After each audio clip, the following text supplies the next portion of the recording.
was a bit of a damp squib, wasn't it, folks? And the funny thing about that is that it wasn't damp at all. Oh, man. But it at least didn't go full Monaco 2024 in that there were actual pit stops to talk about. And we'll get into a little bit more detail in that regard with a Lando section. But first off, we have to start off with two of the rookies. And okay, he may not have won Driver of the Day, but he is that for me, because you've only got to look at Kimi Antonelli and go, my goodness, this kid. Toto was so right in putting him in the car, because this 18-year-old has now become the youngest ever driver to lead a Grand Prix, a Formula One race. 18 years old is absolutely astonishing. Firing on all cylinders, screaming over the radio saying, "I'm giving it everything, mate! Oh, this is electric!" It got him another clutch of points to cement his place in the top 5, 10 points ahead of Leclerc, and flexed the strategic muscle of Mercedes, where data really did pay off. Going longer on the mediums, and then having a lot more rubber on the hards later into the race, which saw him get to within a second or so of George, and thusly, I reiterate, all of the stuff about Max Verstappen joining that team in 2026, there is no need to. They've got something good going on here. Mercedes, through consistency alone from George and Kimi, because Antonelli is doing his part alongside Russell, they're second place in the constructors by a decent clutch of points from Red Bull Racing, and they've scored double the points of Scuderia Ferrari. This kid's probably going to be around Mercedes for maybe at least the next 5 years, maybe more. This is really, really good. This is so much fun to see. I am so glad the hype was justified. And speaking of the rookies, let's give some love toward Isack Hadjar here. He had his fair share of seat issues during free practice and qualifying, clearly telegraphing that being the case in case of external judgment. And I think also he was trying to make it clear to the likes of Dr. Marco that there was something going on with his seat, which would have understandably made any man watching this weekend wince. Can you imagine trying to drive that car around one of the most technical circuits on the calendar, and also then it then messing up with your plums? But what does he go and do? He only goes and qualifies 7th again, this time ahead of his hero, then scoring points where his new teammate couldn't come close. The Frenchman, the second highest scoring Red Bull car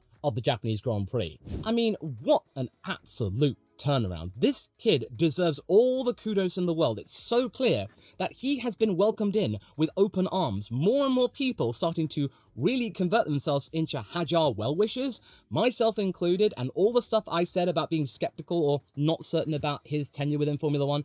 Oh, I retract all of that, absolutely. This kid scoring 4 points, brilliant stuff. And a really good statement of intent with the incoming Lawson that Isack is not going to be perturbed by anything. And I also really think that he's done the world good in trying to establish a contract extension for next season. I think he's doing what he needs to do, score points and just keep it clean. But come on, a consummate professional in the form of Max Verstappen, making the most of the dithering of McLaren and doing what he does best. Him containing the pace and making use of the clean air, surprising himself and his team off the back of a really rocky last couple of weeks. Yes, the car is still not optimal according to Max, but the upgrades they did bring to Suzuka did work as hoped. There was a little bit more rear stability, and it was enough to really propel him to pole position, an unexpected one, and also being able to hold his own, and even though the MCL39 is technically still the faster machine, he was able to keep them behind. And there were many other factors at play here, but Max still did it, cementing 4 victories in a row at this circuit and 4 Honda victories. He's now within a single point of Lando Norris in the championship. It means that we've had 4 different race winners if you include sprints, but if you don't, still, it's 3 different winners, which is a really good solid start after the absolute treat we got last year. So that's brilliant. More uncertainty, and also most importantly, it wasn't a Max domination session. He had to fight, he had to work for that win, and this is just proving time and time again that this is becoming a 2012 Alonso moment. He is driving that car, which is not one of the fastest, and putting it in places it shouldn't belong. And it's going to give the team hope, and it's important to give credit where it's due. Red Bull deserves some credit for doing the job. Riding out the storm of the last couple of weeks with Lawson, Tsunoda, all of the revelations coming into light, and look at that, they come in with a win, and Tsunoda didn't bin it. So yeah, credit where it's due, including criticism. It's really important to say that. I've been very critical of Red Bull the last couple of weeks, but here, Gotta give him credit, absolutely. And then I want to touch upon Piastri. I'm going to have to be careful here, but judging on general feistiness and composure, if I had to pick which McLaren driver was the stronger, it would have to be Oscar. Now, I know immediately that some of you may be saying, oh, well, it's only because he's your boy. Well, no, you have to look at this objectively from what you saw on the track. Out of Lando and Oscar, Piastri was the one that was pushing more. He was looking more feisty and punchy than Lando, who was just being able to hold position, and he wasn't really getting in within touching distance of Verstappen. DRS, he hardly knew it, but we'll touch upon that in a moment, because Lando in this video does appear in the meh section, but I will explain why.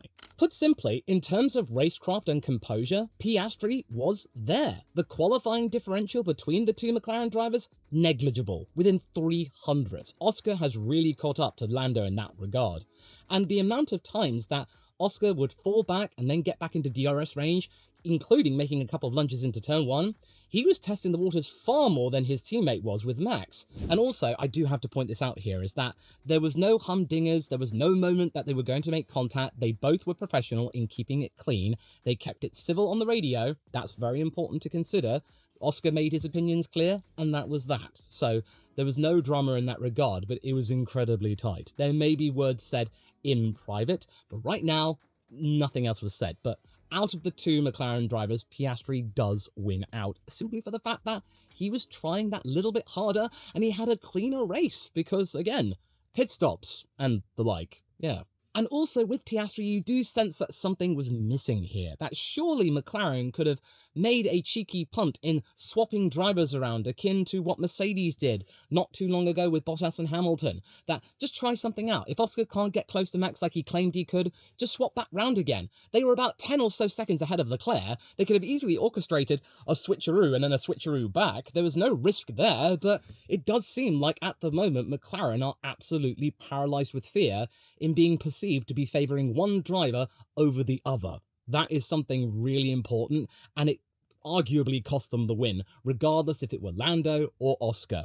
This was an opportunity to have a 1-3 rather than a 2-3, and all it did was give Max a win he probably didn't see coming. But then again, he sort of did see it coming. GP saw it coming, and maybe if they just threw a wildcard McLaren, it might have destabilised Max enough for an overtake or two attempts to be made, but it didn't happen. It was just holding position, steady as they go, ahead of everyone else. So, yeah, that's all I'll say here. Coming off of the Chinese Grand Prix where Oscar was really, really clean and just controlled throughout, this was yet another case of just saying that, hey, maybe Oscar's really on it and that he is really stating the case, but doing it kindly, subtly, not being punchy or aggressive on the radio by just laying it out on the track. And speaking of laying it out on the track, Albon, whoa, he was feisty on the radio, wasn't he? He was incredibly punchy regarding the upshifts.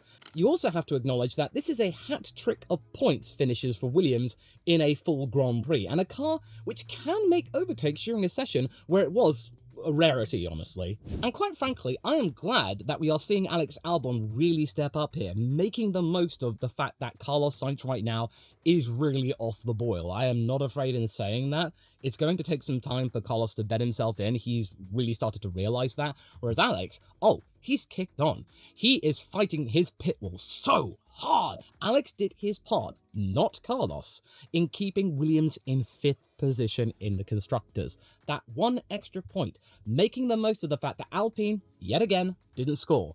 Aston Martin didn't score. And Haas, they barely scored, their closest rival at the moment. All of these races, these moments where Williams can just creep ahead slightly, slowly but surely, and consistently, will pay dividends at the end of the season when other teams start to decide whether or not to continue with development or put all their eggs in the 2026 basket. Especially when you probably take into consideration that out of all of the teams, Williams is probably working on next year's car the most out of anyone else. They're making the most of that ATR time. So yes, Oliver Bearman. Sure, it's only a single point, but what this proves is that the experience he had with that Super Formula test a few months back, it helped him a lot. Much like with his former Prema teammate Kimi Antonelli, all the stuff that Bearman is doing, getting some points here, some points there, having an uneventful weekend, completely erasing the memories of Melbourne where FP practice sessions were just not his game and not his jam. He is eroding all of the bad stuff that he was accumulating throughout that 2024 F2 campaign, where, simply put, Prema really undersold their drivers. Kimi? Oh, that's already gone. Bearman? He's working on it. And it's really justifying Ayo Komatsu's belief in the young man, that promoting this kid at the age of 19 was the right call. And I'm pretty sure that Ferrari will be looking at this and going, not bad. This is really good for one of our academy drivers. Who knows what may happen with Lewis Hamilton or Charles Leclerc in a couple of years, and really set the bar alongside Esteban Ocon or exceed it. Ferrari promotion in the next couple of years, who knows? But either way, I am so glad that that Haas livery came away with a nice little present at the end of it, because it was such a good livery. It's really nice to see Haas in good spirits, and they are okay, losing some small traction to Williams, but compared to Aston Martin and Alpine, oh. And then, speaking of Ferrari, we start off the meh section with Charles. He had a quiet race, just doing his own thing. And you might be thinking I'm being quite harsh here, but the reason why I put him in meh is that he really didn't get up to much. But quite frankly, given what's happened to Ferrari in the first couple of weekends of this season, yeah, just having a boring race where it was just uneventful, strategy really didn't get in the way, yeah, I think they'll take this. 12 points from Leclerc, and then another clutch of points, 6 from Hamilton, 18 points. That's effectively double their points tally in one weekend, even though he was 10 plus seconds behind the McLarens and Verstappen. But again, I think he'll just take this. It was all working out. Nothing bad happened. Nothing dramatic happened. The strategy didn't bungle itself. The rain didn't come to spoil the fun. It was uneventful. And quite frankly, that's almost a win in Ferrari's book at the moment. Now, you might be thinking a second place would be worthy enough to put Lando in the winners section anyway, but in the matter of the intra-team tussle between himself and Piastri, the British driver came off as the least polished. And when you take into account what happened in China, when admittedly he was a little bit too ragged and was comfortable with his brakes, there is something screaming out to me that he is hustling that MCL 39 more than might be necessary. And again, Piastri was regularly getting into DRS range with Lando and really trying to state his case for a driver swap to take place, and if he couldn't work out, he would then swap it back.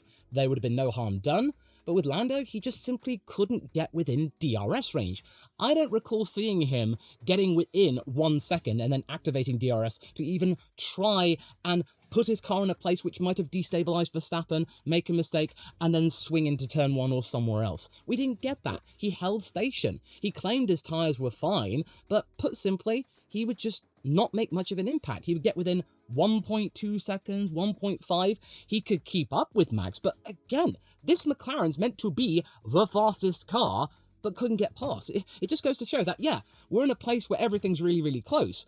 But then also now it shows that that convergence leads to dirty air really ruling the roost and spoiling the fun for everybody. And on the subject of dirt, we do need to talk about that pit stop, because that is the real thing that counts against Lando and why I didn't put him in the winner's section. Because if that not happened, I would have done. I would have put that as a joint McLaren entry. Going for it and not giving up is one thing, but when you look at some of the cameras, that maverick move going onto the grass to try and make the most of Verstappen's slower stop, had it snapped that little bit harder, had it just gone a little bit squirrely, we could have easily seen Lando's car, a wheel, clipping the barrier and maybe causing a misalignment or some kind of damage at the rear, and it would have gifted Verstappen the championship lead again.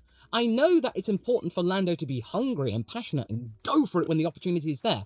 I give him credit for that, but I also give him criticism in the fact that, was that really necessary? It was inches from disaster, much like how Lando's brakes were probably millimeters from disaster.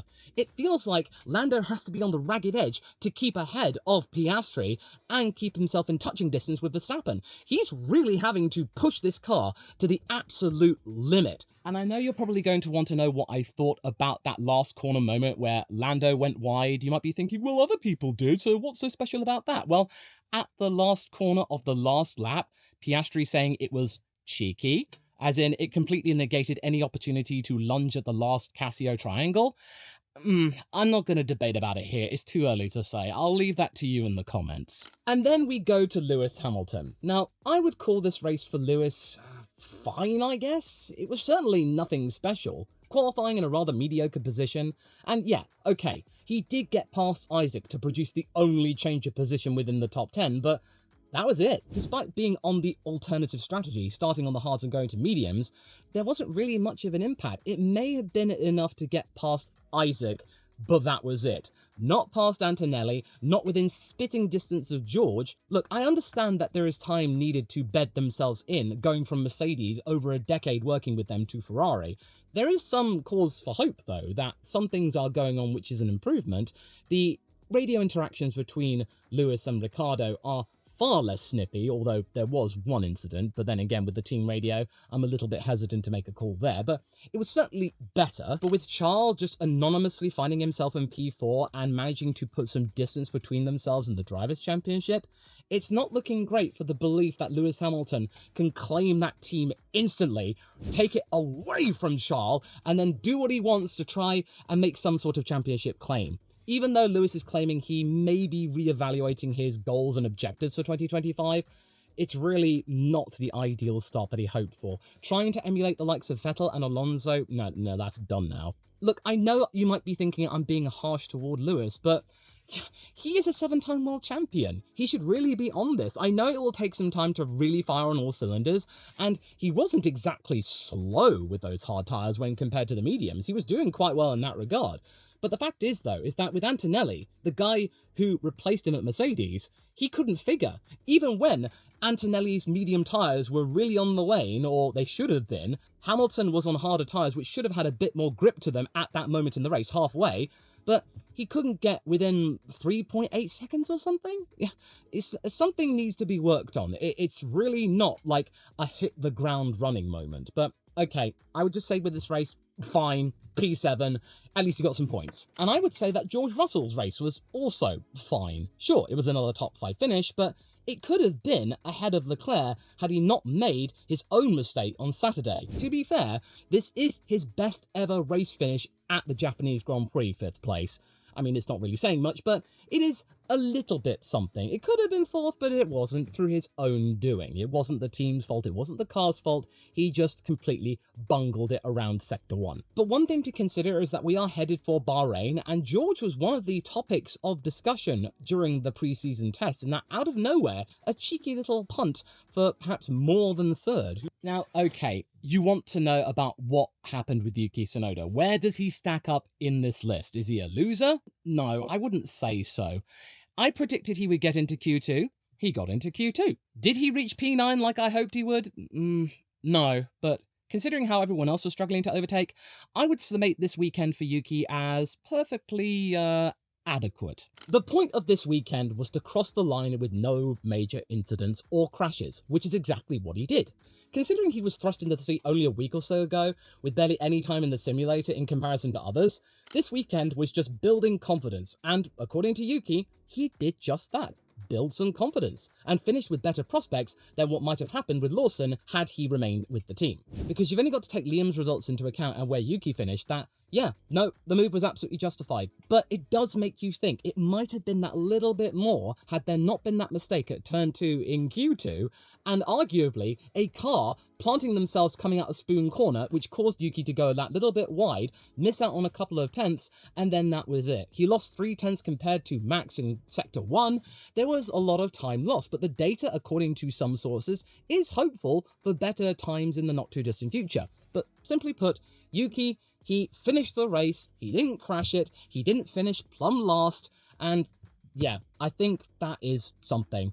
It's not the hopes that we all had of him getting a podium at his home race. He admits that he was disappointed for not scoring anything in front of the home crowd on his debut with Red Bull Racing, the senior team, after thinking it would never happen, but I'd say it's perfectly fair to say it was adequate, right? Now, I don't often talk about reserve drivers, but when I do want to point them out here. And no, I'm not talking about Franco.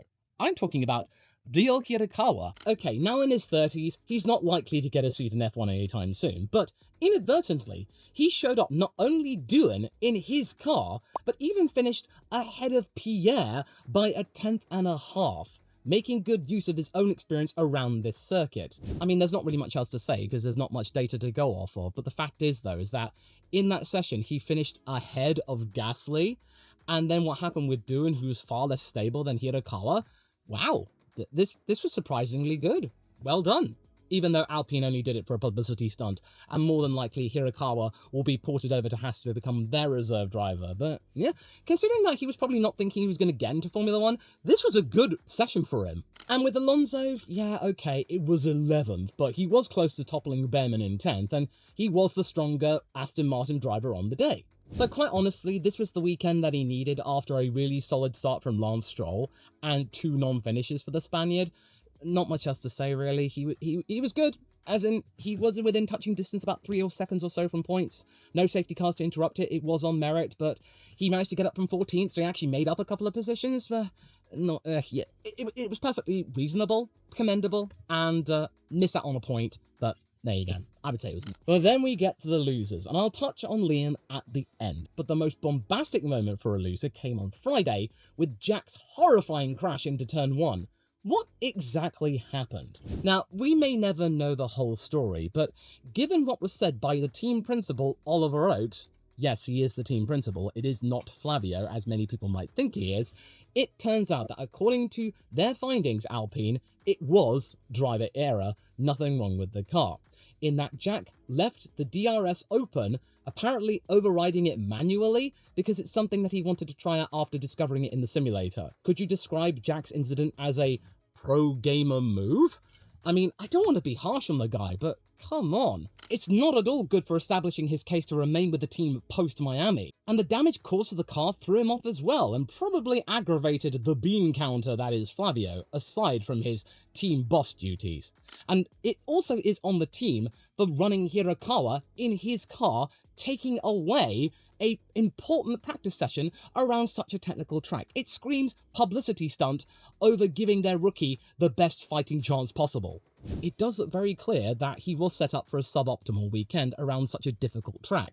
But then the onus is back on him again for him pulling that kind of move, which could easily be described as reckless. It's not going to do his reputation any good. It's going to make him out to be a bit of a maverick that cannot score points, no matter how hard he tries to beat Gasly. All in all, it was just a bad weekend for him after a scrappy weekend in China. And then Lance Stroll. Oh, that was a fall from grace after a solid 2 starts, wasn't it? The pit calls not working as hoped, as was the case for others, but a supposed deleted lap time in Q1, that was a hammer blow, honestly. But hey, when you looked at him in the media pen, at least he gave a verbose answer. He seemed a bit more sociable, so that's something, but P20, the only driver to get lapped. Okay. Yeah, hey, guess what? I'm setting up a milk bottling plant. Guess where I'm getting the sources? My takes. And then there's Ocon. Yeah, this was a race where he just failed to make an impression, but what he did make in terms of an impression is that of being a team player. Gamely moving aside for Oliver Bearman, not taking his own race into account, and allowing Bearman to be able to retain 10th position, what he got in Q3. That was a really good effort and really a good sign that we are not going to be seeing an Esteban who is going to be just thinking about himself, being opportunistic at the expense of his rookie teammate. He is playing the team game. We probably will see a more relaxed Esteban, and sure, it wasn't great off of the back of a really good race at the Chinese Grand Prix, getting 10 points in one go. It is a sign that he does believe in the project, and that things will come good in the not too distant future. There is potential in that car. It just simply wasn't working with him this weekend. Not much you could say is going on with Sauber in that regard, except at least Nico finished in front of a racing ball. That car's gone off the boil again, hasn't it? But hey, at least it didn't just snap out of nowhere like it did in Shanghai on a straight for some reason. But yeah, that racing ball he overtook, yeah, that wasn't Isack Hadjar, it was Liam Lawson. Oh no. I really don't like dunking on the kid, and I know this is where he is meant to try and rediscover himself, but this is really not going to help his cause at all in terms of being a driver. I am not dunking on him as a person. He's already been through that. He will learn from that experience over at Red Bull Racing. But when you look at the other ball and how it held its own and could trouble a Ferrari, yeah. Liam has the luxury that in 2025 there will be no more driver swaps or replacements. He has time to regain some confidence, but this was not a good start to his return with the junior team. And then when it comes to the strategy, I'm not entirely sure what was going on there. Did it work? Kinda? Sorta? I don't know. But the fact is though, is that there wasn't really much to try and gain from this. He, like Carlos Sainz, went onto the soft tyre. They did make progress up the order, And you can debate whether or not it might have actually been better than remaining on a conventional strategy where he might have ended up 19th. Bortoletto, both Saubers ahead of him. He might have escaped that embarrassment at the moment, and I feel bad for Gabriel. I mean, he's just probably learning in the background. He doesn't have to worry about pressure or tension. Audi and Sauber believe in him. That's not a problem. He's just got to survive 2025. Learn in the background. Whereas with Lawson, oh no, he's very much in the foreground through his own doing, Red Bull Racing's doing, and now just not making that good impression. P5 in free practice one, oh, that's a distant memory. And again, I'm not going to be dunking on him as a person, his personality, but you've only got to look at what was going on the track and just realize that, yeah, Red Bull Racing made the right call in not having him in the RB21 for this weekend, because arguably it might have been another P20. This was meant to be the track he had a fair share of experience on. The V-Carb also a more compliant machine, which Isack did demonstrate with his first points finish. I've got a bad feeling that 2025 may be, if Liam doesn't spring forward from this weekend, I hope he does, his only full year of Formula 1. This may then cast eyes over to Arvid Lindblad in Formula 2, because let's remember, he has the super license points required to get into Formula 1 sometime next year. If Isack keeps this up, his seat might be safe. Liam's seat, I'm not so sure now, because he was supposed to be the more composed one and at least keep in touching distance of Hadjar and be another hope for double points finishes. But the situation is going to be very interesting in the fact that Lindblad is piloting a Campos F2 car, and that was the same car and outfit that Hadjar had to go for the championship in Formula 2. Let's just see where Arvid stacks up in that regard, and if he pulls somewhere where he is in the top 4, Lawson might be gone next year. But okay, we're getting a bit too rambly here, even for me. So if you want to hear more about my thoughts on this situation with Liam now he's at V-Carb, type a Kiwi emoji in the comments and I will get the message. And considering how little jeopardy there was in the Japanese Grand Prix, I'm going to throw some jeopardy in believing that maybe you'll like this video here that you can go and watch straight after this one.